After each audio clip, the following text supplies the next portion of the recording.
Olá, meu nome é Padrinho. O que você vai ouvir neste canal não são apenas histórias de terror ou lendas criadas para assustar alguém.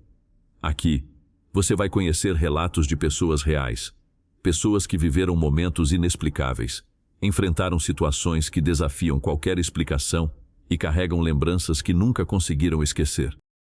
São confissões, desabafos e experiências de quem teve contato com algo que não deveria existir. Acontecimentos que muitos preferem esconder, mas que alguém decidiu contar. Então, prepare o ambiente. Apague as luzes, coloque os fones de ouvido e preste muita atenção em cada detalhe. Mas antes de começarmos, peço que deixe o seu like e se inscreva no canal.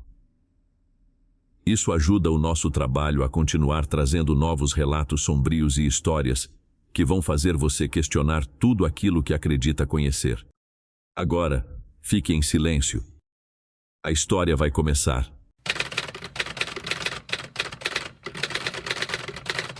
A fazenda ficava no fim de uma estrada de terra bifurcada, uma rota esquecida que parecia engolir a luz dos faróis da minha caminhonete.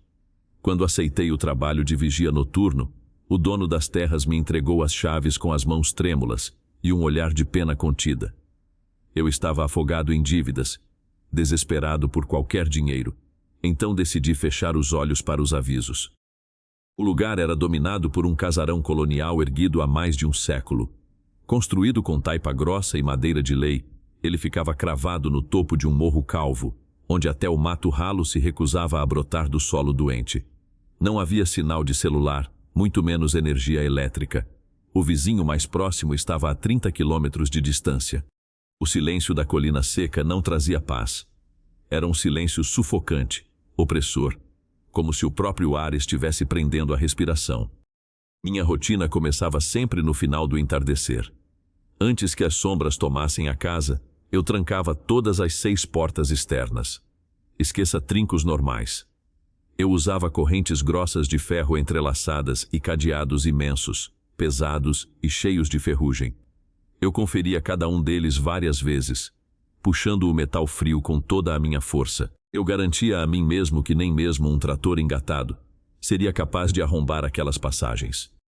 Durante a primeira semana, o esgotamento físico me permitia dormir e essa barricada blindada me passava uma falsa sensação de segurança. Mas a colina seca estava apenas me estudando. Na segunda semana, o lugar acordou. O primeiro ataque aconteceu numa terça-feira sem lua. O ponteiro do meu relógio marcou exatas 3h da manhã. Eu não fui acordado por um estrondo, mas sim por uma queda brutal de temperatura. Um vento gélido, com cheiro denso de terra de cemitério, mofo e sangue velho, invadiu o meu quarto repentinamente. O detalhe assustador: todas as janelas do meu cômodo estavam pregadas com grossas tábuas. Em seguida, nasceu o som. Começava longe, na porta principal. Um rangido longo, agudo e doentio de metal sendo forçado. Eu podia ouvir as dobradiças estalando. Depois, o barulho inconfundível dos meus cadeados sendo esmagados para baixo e das correntes chicoteando contra a madeira maciça. Em segundos, o som se multiplicou. Era como se dezenas de mãos invisíveis e furiosas estivessem esmurrando cada uma das 6 portas simultaneamente, procurando uma brecha. Eu ficava encolhido debaixo de um cobertor fino, empunhando uma espingarda que eu sabia ser inútil contra aquilo, suando frio e imóvel de pavor. Assim que o sol apontava, o frenesi cessava em um piscar de olhos. O silêncio retornava. Ao criar coragem para inspecionar os danos, eu me deparava com o terror psicológico. Todas as portas externas do casarão estavam completamente escancaradas, rangendo com a brisa da manhã. As correntes pesadas repousavam intactas no chão de terra. E os cadeados estavam perfeitamente fechados, intocados, mas misteriosamente fora de seus trincos. Era fisicamente impossível que tivessem sido retirados das correntes sem o uso da minha chave. Uma zombaria fria para corroer a minha sanidade. No entanto, as portas arrombadas não eram o fundo do poço. Quando aquele vento fétido invadia o casarão durante a madrugada, algo colossal entrava junto com ele. Eu nunca vi a sua forma física, mas eu o ouvia perfeitamente. Assim que o som do vento cessava, os passos começavam a ecoar no forro de madeira escura, diretamente acima do meu quarto. Não eram patas de um animal silvestre. Eram passos bípedes, incrivelmente lentos, pesados e arrastados. Tum! Shh! Tum! O peso que caminhava ali em cima era tão absurdo que as vigas rangiam violentamente, ameaçando quebrar. A poeira escura, acumulada por décadas, caía como chuva fina sobre os meus cobertores. A entidade andava em círculos precisos, orbitando o perímetro da minha cama. Às vezes, subitamente, os passos paravam. Esse era o ápice do meu pavor. Eu sentia que ela estava colando o rosto nas frestas das tábuas podres, espiando para baixo. Eu conseguia escutar a sua respiração rascante e molhada. Era um som gutural de algo apodrecido salivando. Numa noite, uma gota espessa de um líquido negro pingou do teto direto no meu antebraço, queimando a pele como ácido. Meu limite humano foi atingido no último dia do segundo mês. O vento uivou, o metal rangeu, os cadeados tombaram. Mas, daquela vez, a coisa no forro não se contentou em ficar no andar de cima. A porta de acesso ao sótão estourou para fora com uma violência explosiva. O som da madeira se estilhaçando me paralisou. Imediatamente depois, ouvi aquela massa disforme descendo os degraus rangentes da escada, um por um, num ritmo predatório. O cheiro de enxofre e carne morta cortou meu oxigênio. Sem esperar para ver o rosto do meu carrasco, usei a espingarda para destroçar a única janela do quarto. Rasguei meus braços nos cacos de vidro enferrujados e me joguei na escuridão do pasto. Fugi correndo desesperadamente por quilômetros na madrugada, tropeçando e sangrando, até encontrar o asfalto de uma rodovia vazia. Deixei para trás minhas roupas e 2 meses de salário. Dizem que a fazenda maldita continua lá, apodrecendo no alto do morro. Mas te deixo um alerta final. O que habita aquele pedaço de inferno não está preso. Ele abre os cadeados e escancara as portas de propósito. É uma armadilha e um convite macabro para os tolos. Meu avô era um homem duro, feito da mesma terra seca que cultivava, mas havia uma única coisa que o fazia tremer: a extremidade leste da propriedade.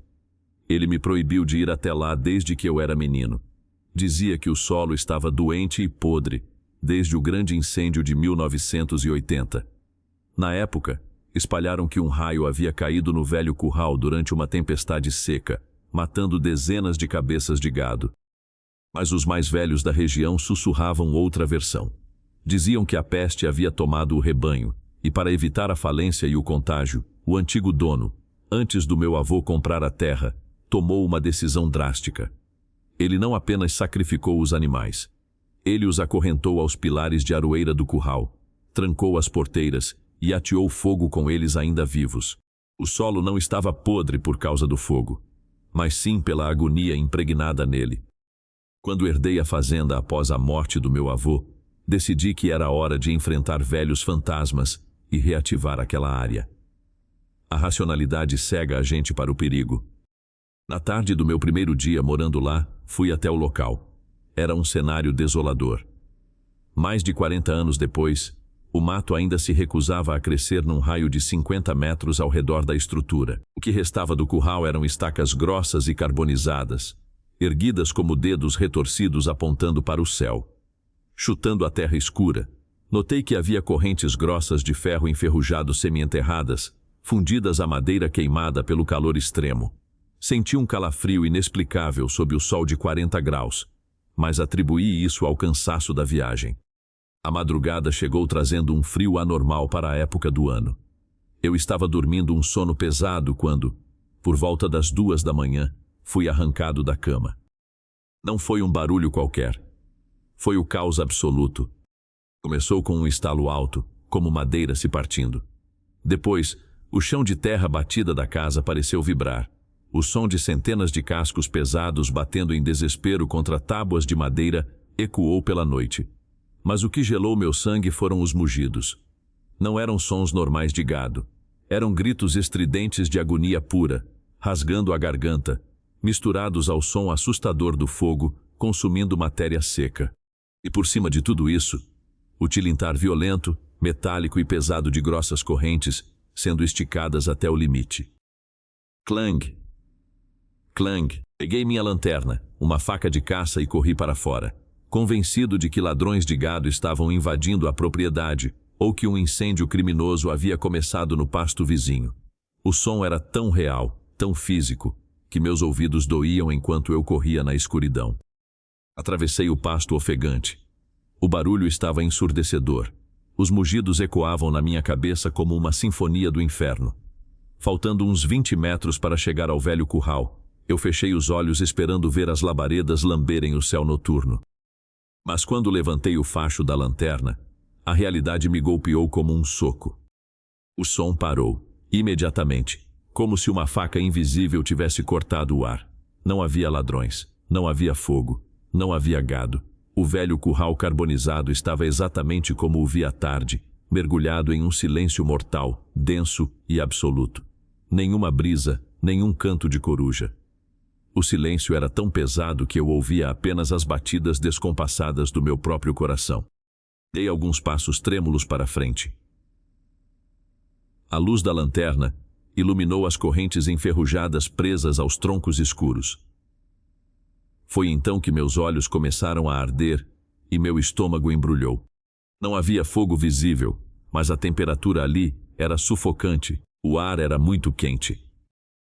E o cheiro? Ah, o cheiro. Uma mistura nauseante de enxofre, pelo chamuscado, e carne sendo assada viva, invadiu minhas narinas de uma forma tão agressiva que vomitei ali mesmo. Eu não precisei ver os espíritos torturados daquele lugar para saber que eles continuavam ali, revivendo sua execução todas as noites. Voltei para casa em choque, juntei minhas poucas malas e fui embora antes do sol nascer. Tive que queimar as roupas que usei naquela noite. Eu as lavei 3 vezes, mas o cheiro adocicado e macabro de carne queimada simplesmente não saía do tecido. O passado não descansa, ele apenas espera no escuro.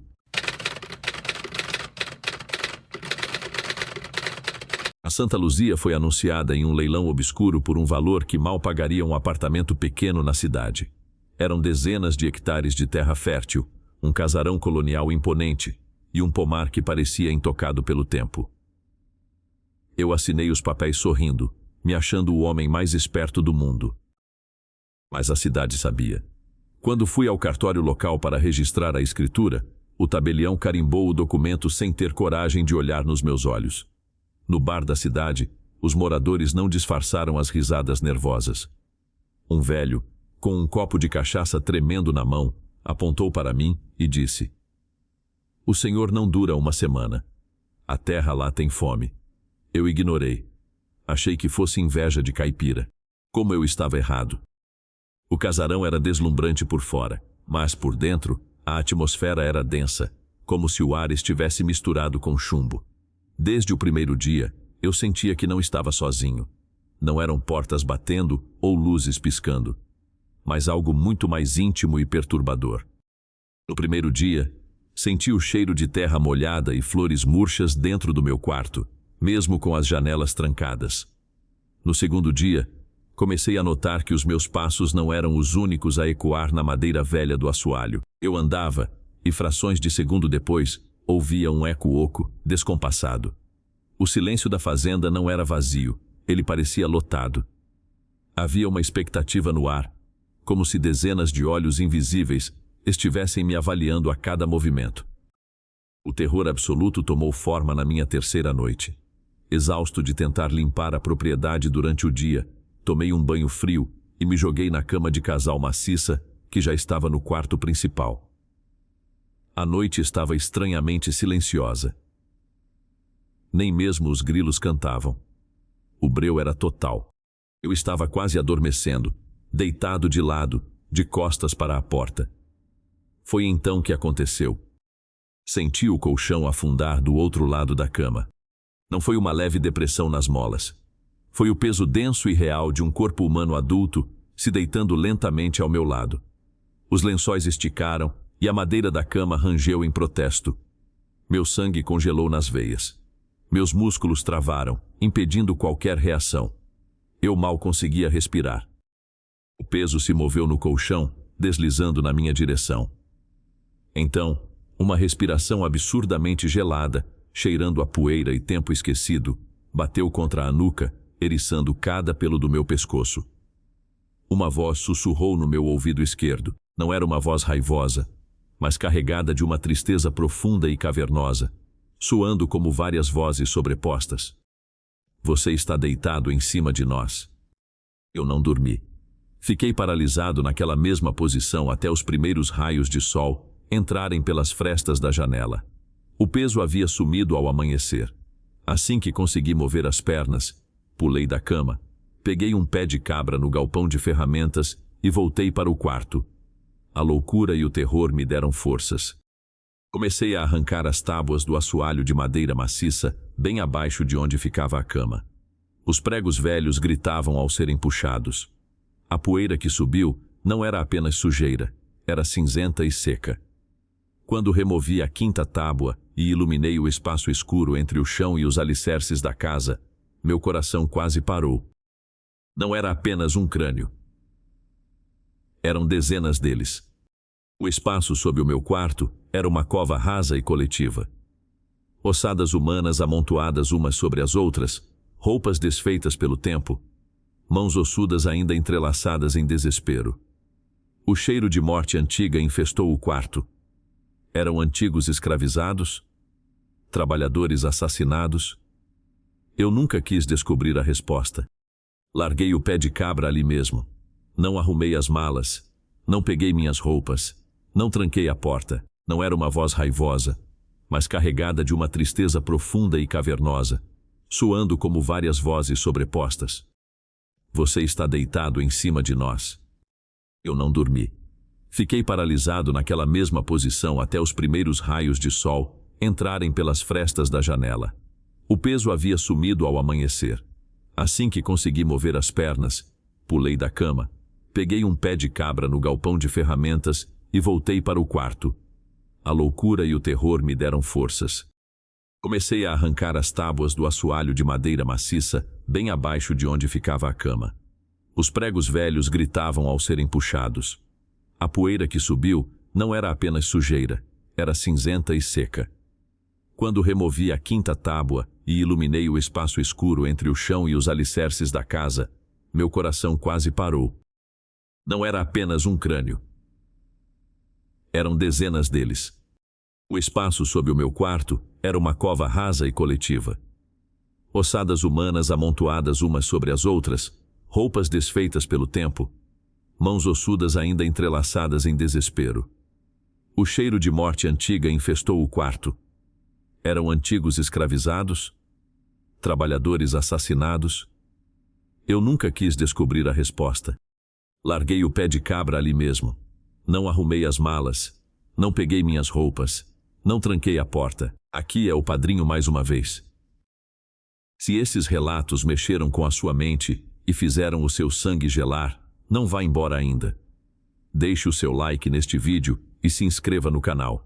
É o único jeito de garantir que você não vai ficar no escuro quando a próxima verdade for revelada. Aqui no Sombras do Passado, o nosso encontro com o inexplicável não tem pausa. Prepare-se, pois teremos 2 vídeos novos todos os dias, sempre às 18h e às 21h. Ative o sininho de notificações para não perder nenhum detalhe. Tranque bem as suas portas, confira se está realmente sozinho no quarto. E até o próximo relato, se você tiver coragem de voltar.